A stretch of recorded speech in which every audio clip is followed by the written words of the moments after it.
प्रेक्षकांनो, आज ना तुम्हाला खरंच खूप खूप संयम ठेवायचा आहे आणि खूप खूप पेशन्स ठेवायचे आहेत, कारण तुम्हाला प्रत्येक वेळेला आता तुमचं माइंड रिफ्रेश करून ही मालिका बघावी लागणार आहे. सगळं मागचं विसरायचं आणि आज जे चालू आहे ते बघायचं, बाकी काही विचार करायचा नाही आहे. तर आज त्यांनी जे काय दाखवलं आहे ना ते माझ्या तर कल्पनेच्या पुढे गेलं आहे. तर आता या अप्पूने फोन केला इन्स्टिट्यूटमध्ये आणि कुठला तरी ॲड्रेस मागवला आहे. सुआई म्हणतात, काय गं पत्ता कोणाचाच मागत होतीस तू? अप्पू म्हणते, अगं काही नाही सुआई, जस्ट सेफ्टीसाठी मी मागवला आहे, खडूस जिथे गेला आहे तिथला पत्ता, बाकी काही नाही आहे. सुआई म्हणतात, नक्की न गं? अप्पू म्हणते, हो अगं सुआई नक्की.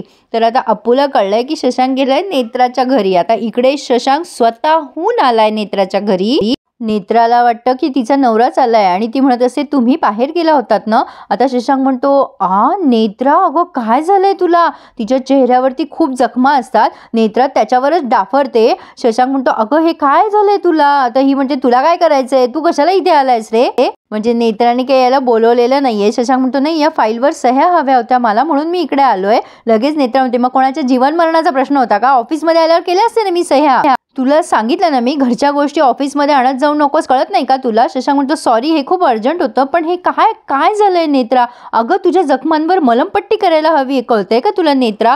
किती कनवाळू आहे ग बाई शशांक. आता नेत्रा त्याला तरी पण म्हणत असते, माझ्या जखमाचं तुला काही घेणं देणं नाहीये, मी करेल पेपर्सवर सह्या, तू जा इथून. पण शशांक मात्र त्याची माणुसकी सोडत नाहीये. नाही नेत्रा, मी कुठेही जाईल तर फक्त तुला हॉस्पिटलमध्ये घेऊन जाईल, तू चल माझ्या बरोबर. नेत्रा म्हणत असते, तुला कळत नाही का, एकदा सांगितलेलं मला तुझ्या सहानुभूतीची गरज नाहीये. पण शशांक म्हणतो, सगळं कळलंय मला नेत्रा, जेव्हा मी मगाशी तुझ्याशी फोनवर बोलत होतो तर तू फोन कट करायचा तुझा राहून गेलाय आणि मी ज्या गोष्टी नाही ऐकायच्या त्याही ऐकल्याय. म्हणजे मला असं वाटलं कदाचित आजूबाजूचे आवाज असतील, पण तुझी ही अवस्था बघितल्यानंतर लक्षात येतंय मला की तो आवाज तुझाच होता. काय नेत्रा हे सगळं? अगं जनावरासारखं मारलंय तुला. नाही, एरवी मी तुला बघितलंय गॉगल घालून तू तुझ्या मेकअप खाली वगैरे हे जखमांचे व्रण लपवत असते, पण हे भयानक आहे, तू हे सगळं का लपवतीयस? नेत्रा चांगली म्हणत असते की तुझा काही संबंध नाहीये, तू जा इथून, यानं जावं ना पटकन. पण नाही, कानेटकर फॅमिली अशी की जगा वेगळी. प्रेक्षकांनो सॉरी, मला नाव ठेवायचं नाहीये, पण आता मी तरी काय करू प्रेक्षकांनो? आता नेत्रासारखं माझ्यावर रडायची पाळी आली. नेत्रा खूप रडायला लागते आणि म्हणते, शशांक तू इतका चांगला काय आहेस? इतका चांगुलपणा मी नाही डिझर्व करत. शशांक म्हणत असतो, हे बघ नेत्रा, मला सगळं काही शांतपणे सांग. नेत्रा त्याला म्हणत असते की मी तुला आणि अपूर्वाला खूप त्रास दिला, हे सगळं देवाने मुद्दाम माझ्या पदरात टाकलंय रे, माझ्या चुकीची शिक्षा आहे, मी ती भोगतीये आज. मी कुठल्या तोंडाने तुला सांगू, मला काहीच कळत नाहीये. शशांक मला माफ कर, मी सगळ्यातून कशी पडू रे बाहेर, मला कळत नाही. आता ही गळ्यात पडली त्याच्या रडता रडता. हे बघा प्रेक्षकांनो, कदाचित यावेळी नेत्रा खरंही बोलत असेल, पण अप्पू जे रिॲक्ट झाली आहे ना, तर त्या बाबतीत मी नक्कीच तिची साथ देणार. कुठलीही बायको अगदी अशीच रिॲक्ट अप्पू तिथे आल्यावर त्यांना अशा अवस्थेत बघते, म्हणजे अशी अवस्था म्हणजे मिठीत गेलेली असते ती त्याच्या एक सहानुभूती म्हणून. पण हे चुकीचंच आहे ना. आपला नवरा असा दिसला तर काय होईल नवऱ्याचं, याचं इमॅजिनही करू शकत नाही कोणी. आज की नारी सप्पे भारी असो, पण अप्पू खूप पोलाइटली वागली आहे. ती म्हणत असते, तू इथे का आलायस खडूस? नाही ॲक्च्युली माझंच चुकलं, मी इथे यायला नको होतं. शशांक म्हणत असतो, अगं अपूर्वा तुझा गैरसमज होतोय. पण अप्पू म्हणते, मला तुझं काहीही ऐकायचं नाहीये खडूस. पण नेत्रा मात्र अगदी शांत बसलेली आहे बरं का प्रेक्षकांनो. म्हणजे हिच्या हातात असतं तर हिने एक्सप्लेन केलं असतं अप्पूला, पण तिने शांतपणे या दोघांचे भांडणं एन्जॉय केलेत आणि रडत असते ती एन्जॉय केले म्हणजे. अप्पू म्हणत असते, अरे खडूस तुला काय बोलू मी, अरे एवढं सगळं घडूनही तू इथे का आलायस, मी काय समजू खडूस? शशांक म्हणत असतो, अपूर्वा तू काय बोलतीयस, तुला तरी कळतंय का? अप्पू खूप रडायला लागते आणि म्हणते, खडूस बायको म्हणून मी कुठे कमी पडले रे तुझ्यासाठी? काय बोलू मी तुला आता? अरे एकीकडे माझा नवरा आहे, त्याला माझ्या फिलिंग्सची काही पडलेली नाही आणि एकीकडे ही माझी बहीण, अरे हिला काही करून माझा संसार मोडल्याशिवाय चैन पडणार नाही, मी काय करू रे खडूस? शशांक म्हणत असतो की अगं माझं ऐकून तरी घे अपूर्वा. अप्पू म्हणते, आता तुम्ही माझं ऐकून घ्या. काय ग नेत्राताई, अगं झालंय ना तुझं लग्न, मग का माझ्या नवऱ्याच्या गळ्यात पडत असते ग सारखी? अगं प्रेग्नेंट आहे ग मी, अगं मला बाळ होणार आहे ग मला तरी वाटलं होतं आता तुझं वागणं सुधारेल, पण नाही, तू परत तशीच वागतेस का? असं करतेस ग का? आता नेत्रा तिकडनं रडतीये, इकडनं अपूर्वा रडतीये. हा आपला अपूर्वा, शांत हो अपूर्वा, शांत. मला कळतंय तू चिडली आहेस, रागवली आहेस, हे बघ हे सगळं स्वाभाविक आहे, पण तू समजतेस तसं नाही अपूर्वा. अगं नेत्राची परिस्थिती समजून घे. आता हा विसरलाय का प्रेक्षकांनो, ह्याची बायको प्रेग्नंट आहे. म्हणजे नेत्रा तर काही प्रेग्नंट नाहीये ना, ठीक आहे, अत्यावस्था पण नाहीये, तिच्या पायावर उभी आहे. पण आता अप्पू पण चिडते आणि म्हणजे तिची परिस्थिती मला समजून घ्यायची गरज नाही वाटत खडूस. याच्या आधी पण तिने 1000 नाटकं केलेली आहे. तिला सवय आहे असं वागायची. तुला विश्वास ठेवायचा असेल ना तिच्यावर तर ठेव, मला अजिबात जमणार नाहीये प्लीज. हे बघ, मी तिच्यावर विश्वास ठेवू शकत नाही प्लीज. शशांक म्हणत असतो, अपूर्वा असं नको करूस, तिच्या जखमा बघ, तिला आपल्या मदतीची गरज आहे. अप्पू म्हणत असते, अरे नाटक असू शकतं ना तिचं. अरे तिला माहित होतं ना तू येणार आहे, तू फोन केला होता ना तिला. अरे ट्रॅप रचला असेल तिने तुझ्यासाठी, तुला कळत कसं नाहीये खडूस. शशांक म्हणत असतो, अगं अपूर्वा तू स्वतःला त्रास नको करून घेऊ, ती असं नाही करणार आता. अप्पू म्हणते, हे बघ खडूस, अरे ह्याच नेत्राताईने प्रेग्नेन्सीचं नाटक केलं होतं आपल्या घरात घुसण्यासाठी. अमेय दादाला लॉकअप मध्ये टाकलं, विसरतोयस का तू खडूस. तुलाही माहितीये आणि मलाही चांगलंच माहितीये, पण तेव्हाही तू मला खोटं ठरवत होता आणि तिच्यावरच विश्वास ठेवत होता. आता पण तू ती चूक करतोयस खडूस. शशांक म्हणतो, अगं मला मान्य आहे अपूर्वा, तेव्हा मी चुकलो, पण अगं थोडं तू तिच्याकडे बघ तरी अपूर्वा, तुला कळेल तिला खरंच खूप जखमा झाल्यात ग, तिला गरज आहे आपल्या मदतीची. अप्पू खूप चिडते आणि म्हणते, मला नाही वाटत बघावं तिच्याकडे, मला अशा बहिणीकडे बघायचंच नाहीये, ती सतत माझा संसार मोडायचा प्रयत्न करते खडूस.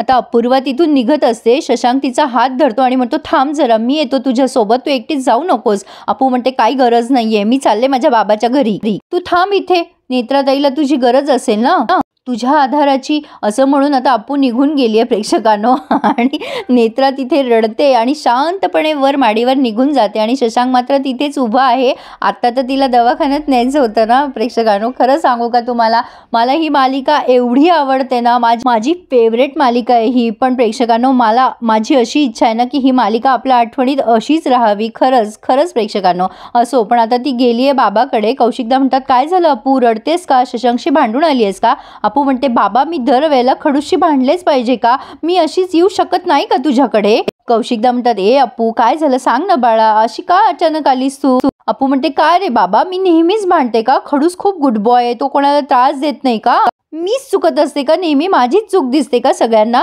कौशिकदा म्हणतात, सॉरी बाळा, हे बघ तू शांत हो बरं, आधी काय झालं मला सांग बरं अप्पू. अप्पू म्हणते, हे बघ बाबा, आम्ही दोघंही भांडलो ना तरी ते भांडण नेहमी शांत होतं, नेहमी सॉल्व करतो आम्ही. आता कौशिकदा म्हणतात, अप्पू तू खरंच शांत हो आणि मला काय झालं ते व्यवस्थित सांग.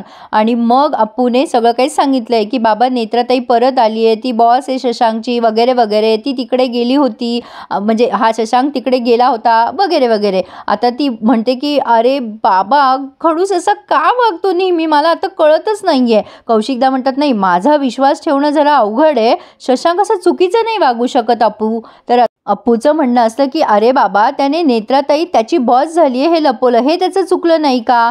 तर आता कौशिकदा म्हणतात, त्याचं स्पष्टीकरण त्याने तुला दिलंच असेल ना. अप्पू म्हणते, हो रे बाबा दिलं, त्यावर मी विश्वास पण ठेवला, पण माझं चुकतंय रे बाबा.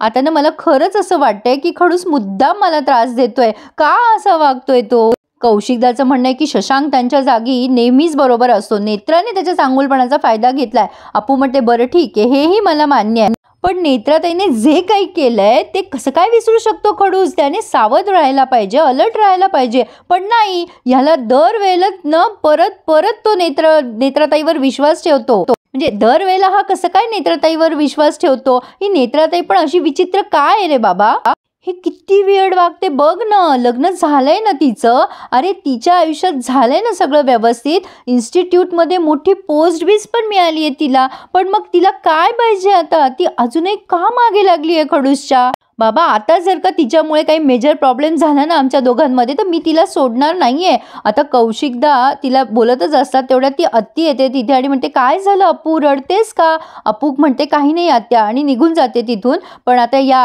आत्याच्याही लक्षात आले, ही नक्की शशांक बरोबर इथे भांडून आली आहे ना दादा. आता कौशिकदा फक्त असे एक्सप्रेशन देत आहेत. बिचारे कौशिकदा, अवघड आहे प्रेक्षकांनो अशा पोरी सांभाळणं ना, असा जावाई सांभाळणं. तर आता पुढे आपण बघतोय ही बिचारी कानेटकर फॅमिली वाट बघती अप्पूची आणि शशांकची. पन्ना काकू चिडते ते काही चुकीचं नाहीये. पन्ना काकू म्हणते, अशा अवस्थेत ही बाहेर पडली ते पडली, पण हिला फोन करता येत नाही का. आपण अप्पूला जास्तीच सूट देतोय असं नाही वाटत आहे का तुम्हाला. माई म्हणतात, पन्ना आता चर्चा करून काही उपयोग आहे का, तिला घरी येऊ दे सुखरूप, मग मी समजवते तिला. सुवाई म्हणतात की अप्पूने शशांकला फोन केला होता का निघताना. ही मानसी म्हणते, तिने पत्ता मागितला होता बघा सुवाई फोनवर, तिथे तर नसेल गेली ना ती. प्राची म्हणते दादा कामासाठीच गेला असेल ना, का नेत्राच्या घरी गेला असेल. अमेय म्हणतो नाही नाही तसं नाही करणार, तो कामाच्या व्यतिरिक्त तिच्याशी जास्ती बोलतच नाही. पण आता आले शशांकराव घरी आणि सुवाई म्हणतात का रे अप्पू कुठे, तुला भेटली नाही का ती, काय कुठे गेली, तुझ्या सोबत नाही आली का. आता शशांक हळूच सांगतो नाही ती तिच्या बाबाच्या घरी गेली आहे. आता सगळेच पॅनिक होतात, अरे बापरे काय झालं अचानक, अशी का निघून गेली ती. सुवाई म्हणतात शशांक खरं सांग तू ऑफिस सोडून कुठे गेला होतास. मग आता थंडपणे शशांक सांगतो नेत्राच्या घरी. आणि मग सुवाईंच्या पायाखालची जमीन सरकल्यासारख्या त्या बिचाऱ्या पटकन खाली बसल्यात. आता लगेच शशांक कसा बोलतो बघा ना, झालं तुमच्यात आणि अपूर्वात काही फरक नाहीये, जो तिचा गैरसमज झाला तोच तुमचा झाला.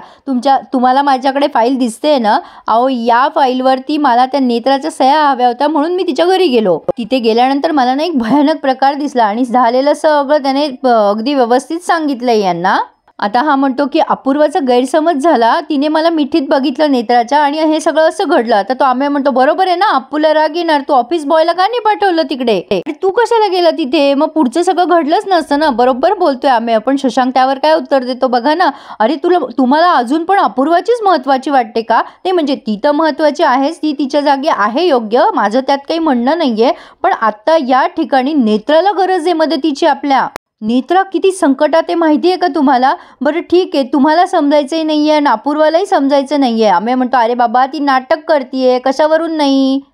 आता तू गेला होता तिच्या घरी, तिने कुठेतरी कॅमेरा ठेवला असेल आणि शूट करून ठेवला असेल, ती तुला ब्लॅकमेल करू शकते शशांक, तुला कसं काय कळत नाही. शशांक म्हणतो नाही मला मान्य आहे मी तिच्या घरी गेलो, ही माझी चूक झाली, पण आता ती खरंच खोटं बोलत नव्हती, तिच्या डोळ्यात दिसत होतं ते, तिच्या जखमा बघितल्या मी. म्हणजे मी तिथे गेल्यानंतर ती मला म्हटली पण तू इथे कशाला आलास, पण मला तिला तसं त्या अवस्थेत सोडणं म्हणजे माणुसकीचं नाही वाटलं मला. आता सुवाई ओरडतात आणि म्हणतात अरे बाबा तुझ्यात आहे माणुसकी, पण त्या नेत्राचं काय, तिच्यात 1% तरी माणुसकी आहे का. अमेय म्हणतोय ना ते अगदी बरोबर आहे, नेत्रा नाटक करते आणि तू मूर्खासारखं ना स्वतःहून संकटाला आमंत्रण द्यायला गेलास. आणि हा नुसतं बघतोय सगळ्यांकडे आणि इथे त्यांनी हा रिव्ह्यू पूर्ण केलाय. आणि पुढे आपण बघतोय की हे कौशिकदा सुवाईला सांगत असतात की नाही सुवा वहिनी तुमचं बरोबर आहे, मी नेत्राची पर्सनली जाऊन चौकशी करेल, जशी अप्पू माझी मुलगी आहे तशी नेत्रा पण माझी भाची आहे, मामा म्हणून मला तिची काळजी आहेच ना. म्हणजे मे बी सुवाईने नेत्राबद्दल कौशिकांना सांगितलंय म्हणून ते असं बोलताय. तर सुवाई म्हणतात आई म्हणून मला पण माझ्या मुलाची काळजी आहे. अप्पू काय ठरवलेस बाळा तू. अप्पू काहीच बोलत नसते. मग सुवाई म्हणतात ज्या अर्थी तू गप्प आहेस त्या अर्थी अजूनही तुझ्या मनात संशय आहे ना. आता अप्पू त्यांना एकच प्रश्न करते, सुवाई तू माझ्या जागी असती तर काय केलं असतं. प्रेक्षकांनो कदाचित नेत्राच्या बाबतीत लांडगा आला रे आला अशा त्या गोष्टीप्रमाणेही झालं असावं, पण खरं सांगा मला विश्वास ठेवणं हे कठीणच आहे ना. पण शशांकची रिॲक्शन चुकीचीच होती हे मात्र खरं आहे. बाकी मी म्हणेल प्रेक्षकांनो की संयम ठेवून प्लीज कमेंट करा आज आणि फक्त एन्जॉय करा ठिपक्याची रांगोळी, बाकी जास्ती विचार करू नका, एवढंच मी तुम्हाला सांगू इच्छिते. बाकी माझ्या चॅनलला सबस्क्राईब करा आणि रिव्ह्यूला माझ्या एफर्टला प्लीज लाईक करायला विसरू नका. हां धन्यवाद.